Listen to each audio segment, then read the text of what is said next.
Op het treinstation samelen je honderden vrouwen van de morgen voor de landelijke Red Hat Society Convention. Alles draait je om reet en peers en vriendschap en willen.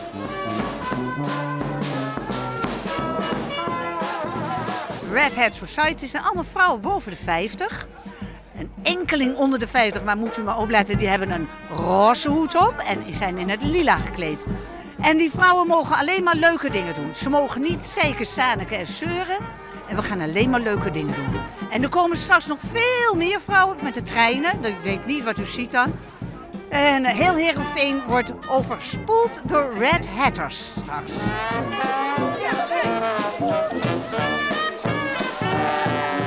Onder begeleiding van burgemeester Van der Zwan en muziek zetten de vrouwen aan richting Abel Enstra Stadion. Daar hebben ze feest met muziek, cabaret en een soort gezelligheid, zei is de bedoeling.